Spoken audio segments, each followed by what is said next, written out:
Amen. Thank you. Good morning, beautiful people.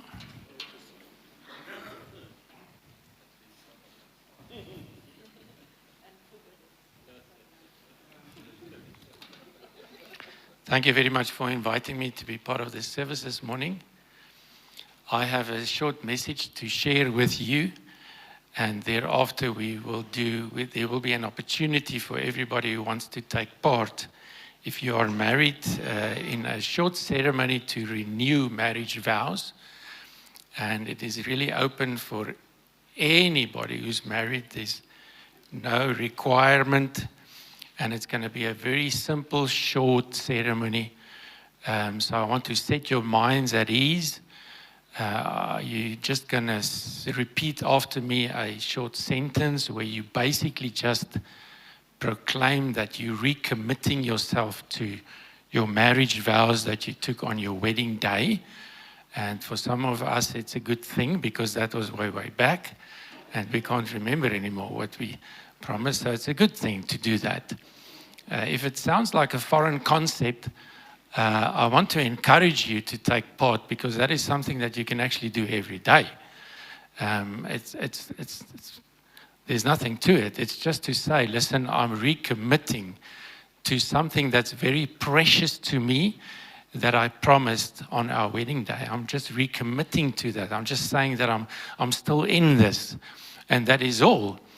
And then I'll give you, there will be another short thing that we'll do, but you won't have to do anything by yourself, and it's not going to expose you. You're just going to stand up there where you are comfortable, turn towards each other, and once we've recommitted, you'll just repeat the sentence after me, and then you're just going to answer yes to a question. You're going to answer to each other, and then there will be an opportunity for those of you who have rings, and you can remove them.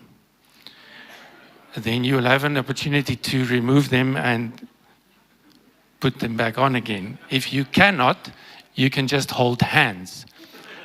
And then there will be a wonderful opportunity to kiss each other, and all the rest of us will close our eyes. Yeah, but the whole idea is to do it, with the same enthusiasm that you did it way, way back. So I like that. So that's what we're going to do this morning. Are you up for that?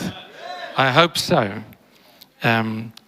So I thought it fitting to share with you a short message from John chapter 2, an account of a wedding.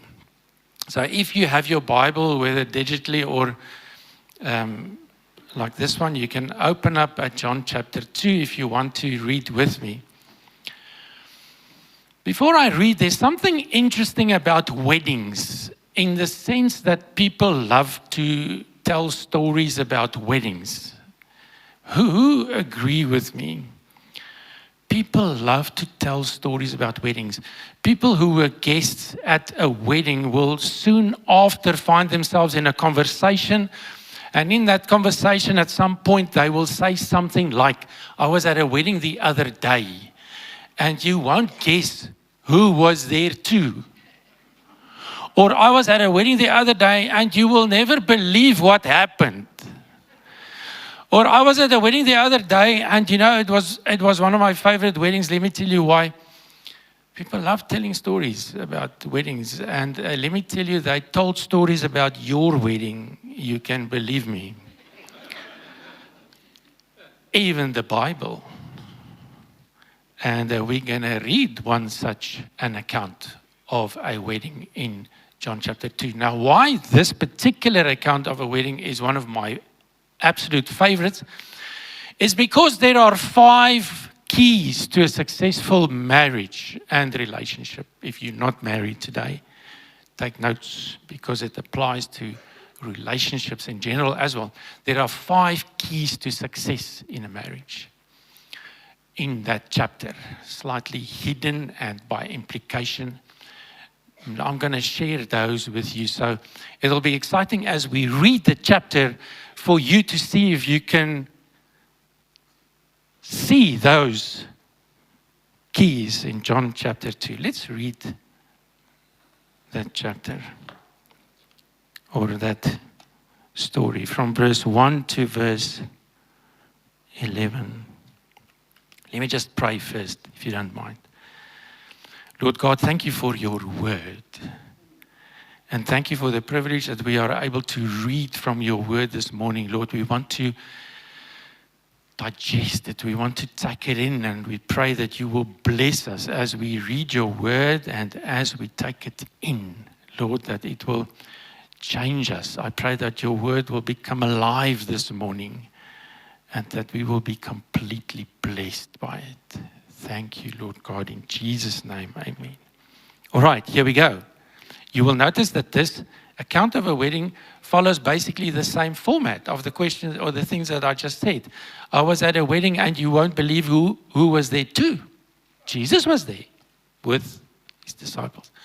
You will never guess what happened. Yes, water and wine. And it was a favorite because you will notice all of those things in this scripture. On the third day, a wedding took place in Cana in Galilee. Jesus' mother was there, you see, and Jesus and his disciples had also been invited to the wedding. When the wine was gone, that's an interesting phrase. It almost seems like it disappeared or something. When it was gone, I would have thought when it was finished.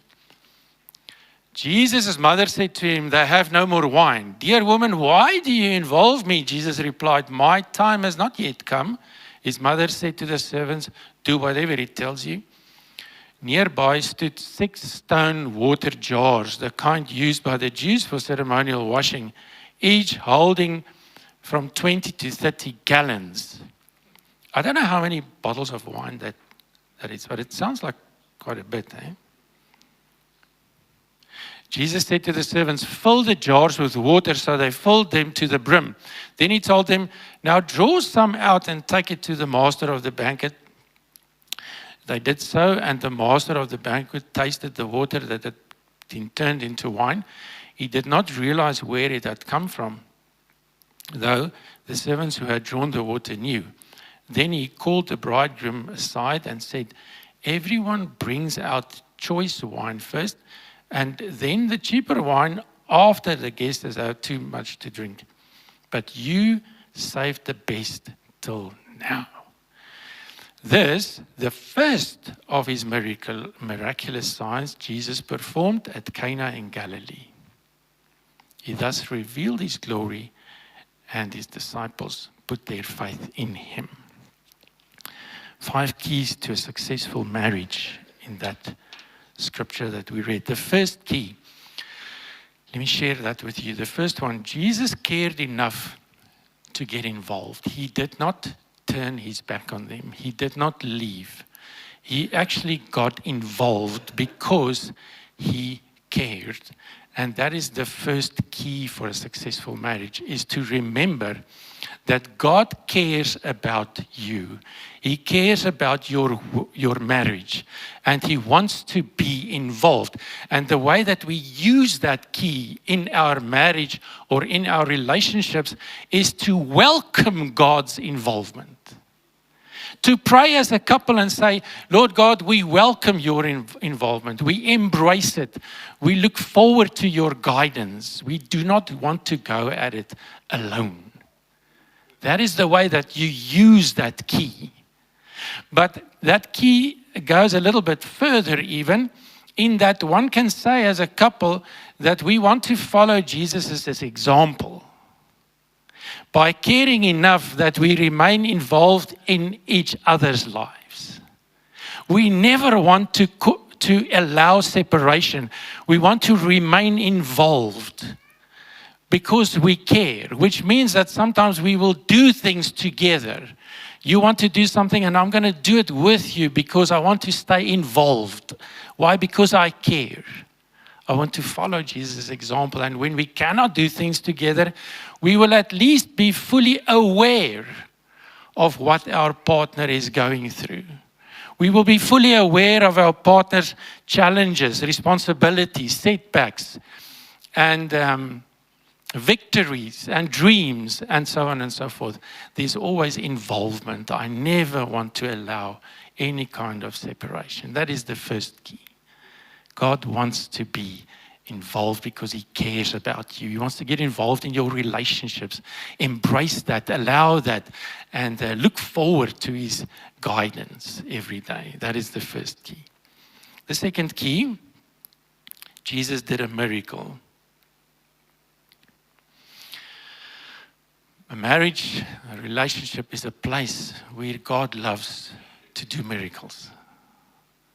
And the way that one uses this key is to be open to the miracles that God does in your marriage. Let me tell you, we take things for granted too easily. And we miss the miracles that God does out of the goodness of his heart, out of his love, because he's involved. The way that you use this key is to be open to those blessings. I expected this much and I received this much. I expected it two weeks from now and we received it today. I didn't expect anything and yet look what we got. And you take it for granted. You just let it go by. In the meantime, it's God being involved and doing miracles. And one should be open to see that, to notice that, and to what? To celebrate them. Celebrate the blessings of God, the miracles that he does without you even noticing it. But if you're going to be open, you will be amazed. And you will turn to each other and you will say, my love, another tiny miracle in our relationship. Let's celebrate it with a hug.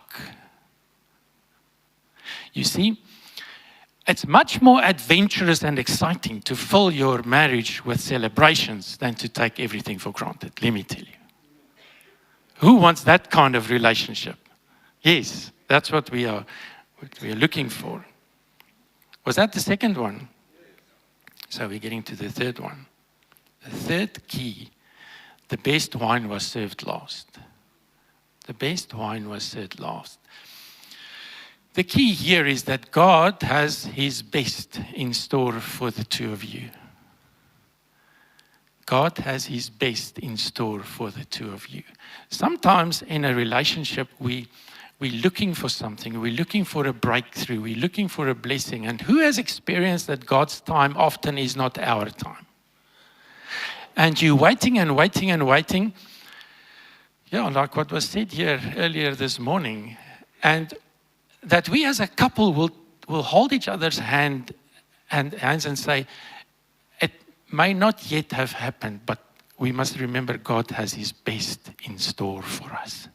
And it will happen at the very best time. Let's hold on to that key and put our faith in that. And then we take it one step further, again, like Jesus did at the wedding, where he gave the best wine.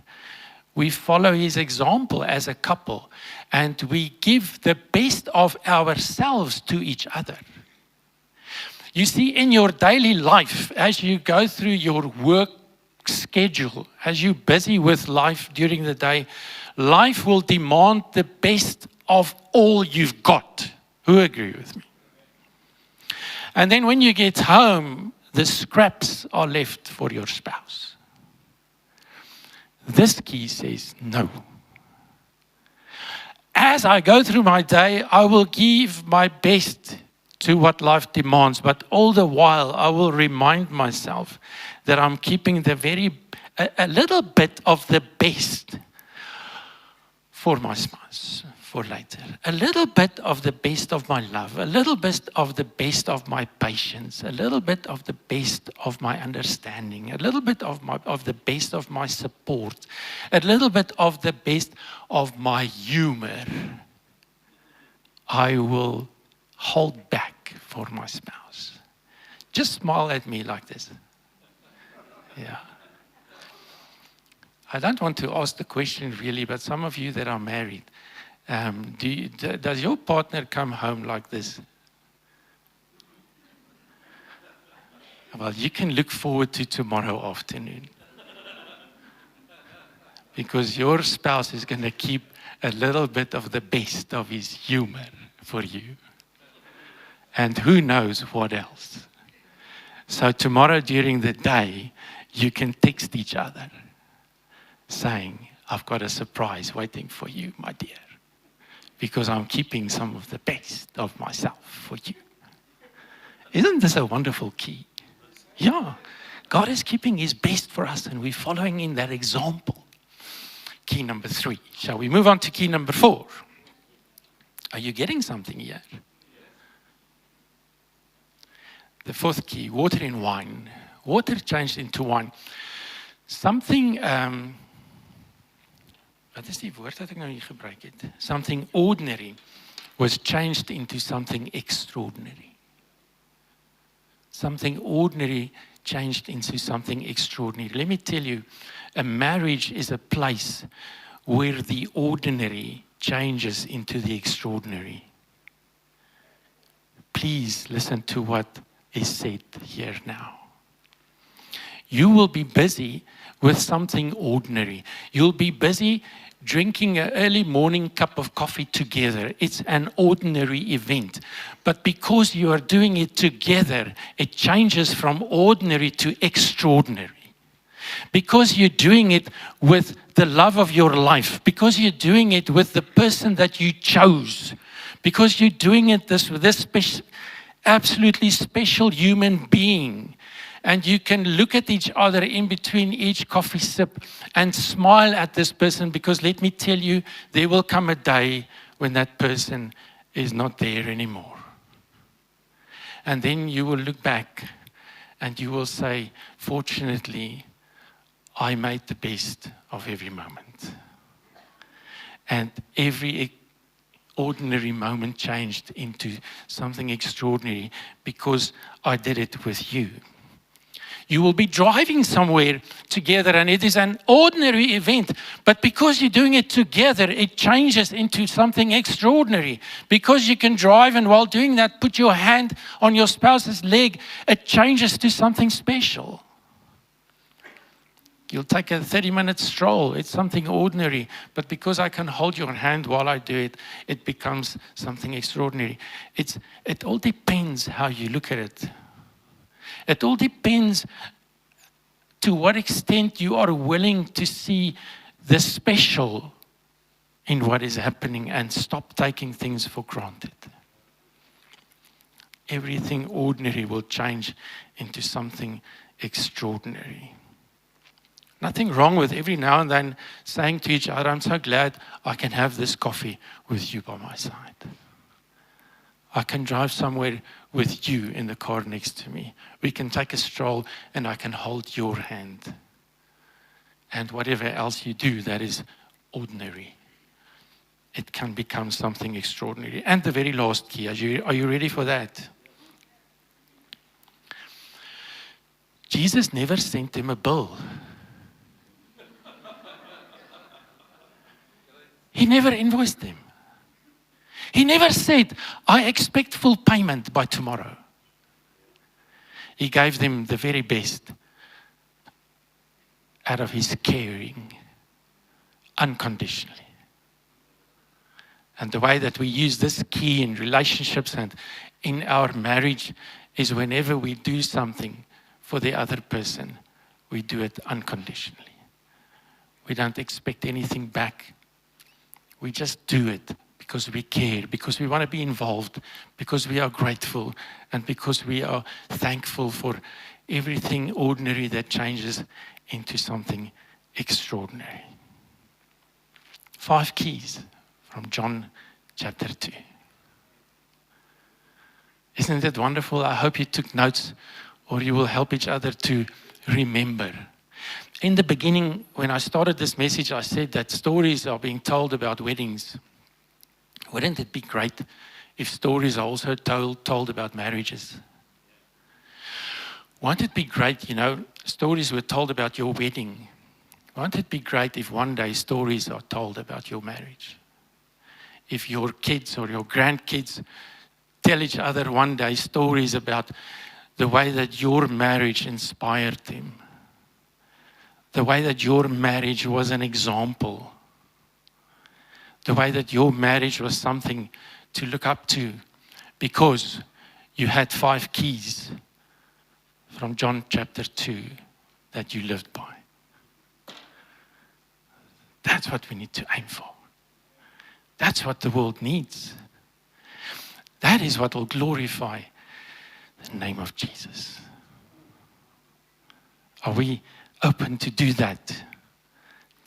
I'm excited. We come now to the part where we want to give you an opportunity to just recommit to your marriage vows. And I think the kids need to join us. Well, okay. So I don't know how that happens. Do I just say it and it happens?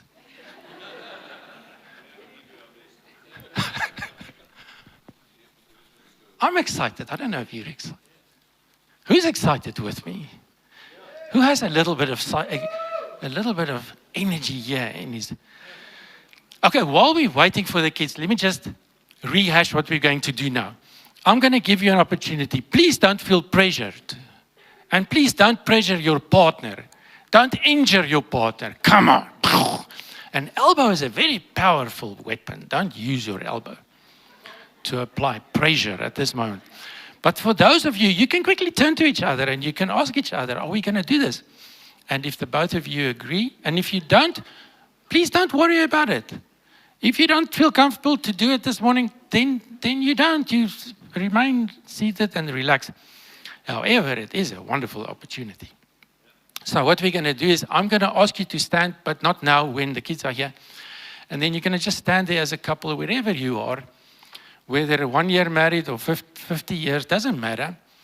And then I'm going to repeat a sentence, and you're just going to repeat after me. Today, I recommit to my marriage vows, and I'm going to read it so that I don't make a mistake. And then you're just going to repeat that while holding hands. Repeat that to each other. Yeah. And then thereafter, I'm going to just read the 5 keys that I've just shared with you. And then all I'm going to do is ask you if you agree and commit to those keys. That's it. You can just answer yes. And then the whole ring thing. So can yours, so he's going to put that back on your finger. Yes. And then the kiss, guys. Yeah. And then we're done. Then I'm going to pray for you. I would like to bless you in prayer. And then I'll hand back the microphone. Then we finished. Have the kids returned yet? Busy.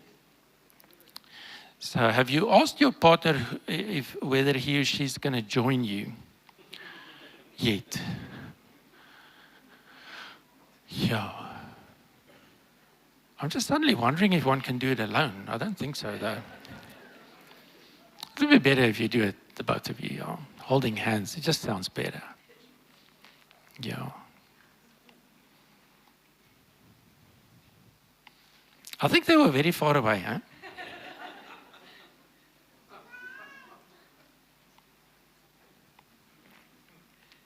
There we go. Things are happening here.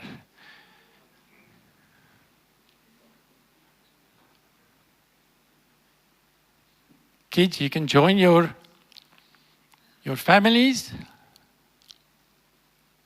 Is this water for me? Thank goodness.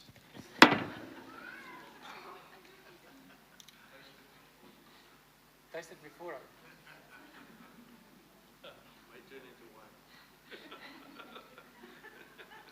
Then I need more. Gallons. I'm so anxious. I can't wait, man. Can we go for it? The kids can just join in. All right, let's get to the moment. So if you're both in agreement, then you can please just stand, and the rest of us will just sit lekker in our seats. And you can turn to each other and you can take hands. Take each other's hands. Turn to each other, take each other's hands. What a wonderful opportunity. And when you're ready, and there's now also kids, so there's some family noises and kids noises, and that is wonderful. It's not going to upset us. All right, if you are ready, I will say the sentence and you will please repeat after me while looking at your spouse. Are we ready? Please repeat after me. Today I reaffirm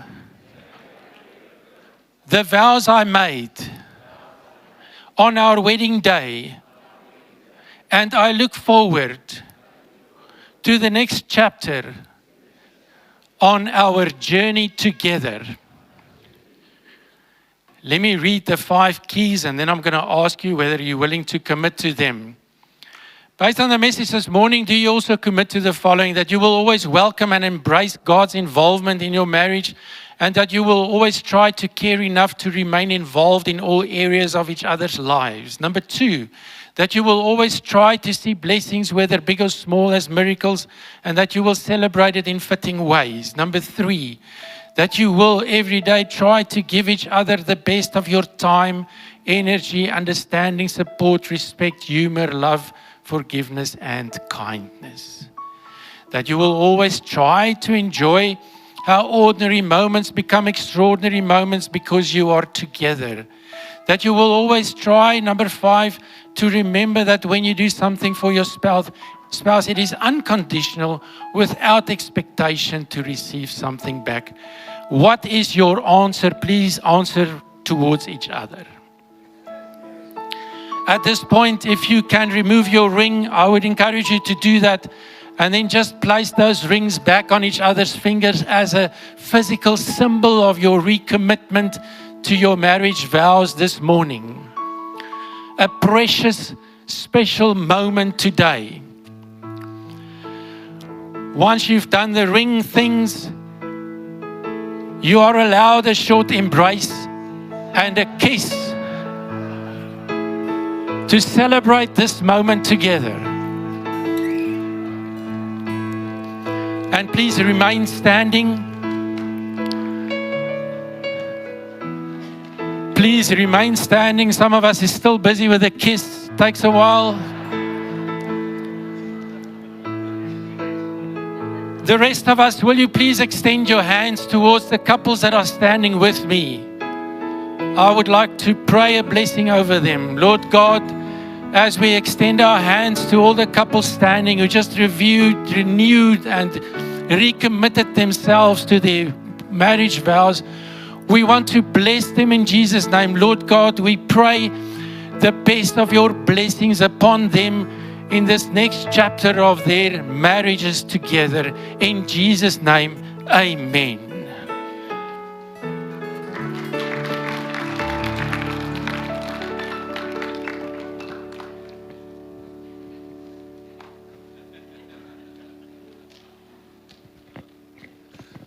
There we go. That was amazing. Well done, guys. Well done, ladies. When you expect 1 or 2, you can come, Kali.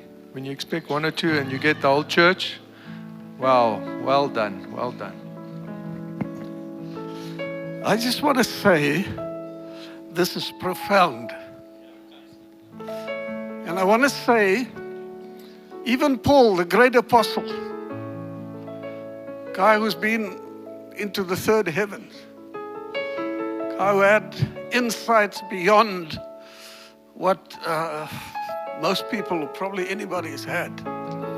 He said, this is a mystery.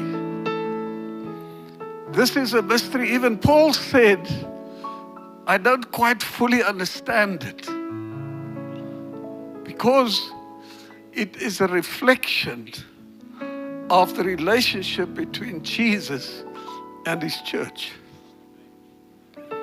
He says, this is profound. We must not look at this lightly. I love the way Gustav has presented it to us. It's normal, it's natural, it's almost ordinary. And yet, it is profound. Yet it is beyond our understanding, our full comprehension. But it's a type. It's a reflection of something that God is doing.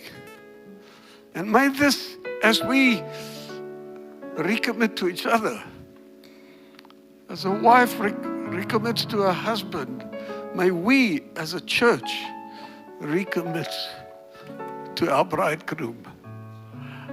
I couldn't help thinking.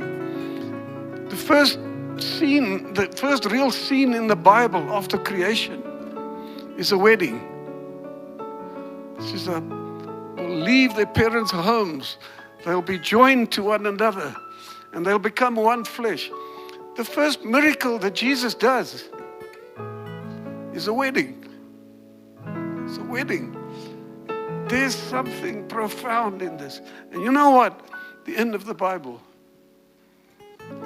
It's a wedding. We're coming. We're being prepared for that great feast. May there be many, many, I don't know, miracle marriages as a result of this. May there be great things happening in your marriages. I'm sure that they've been good, but they'll be better after this day. May these vows be something you remember in those simple keys of in our ordinary days, in our ordinary lives, be reminded of the profundity of marriage before God. God bless you.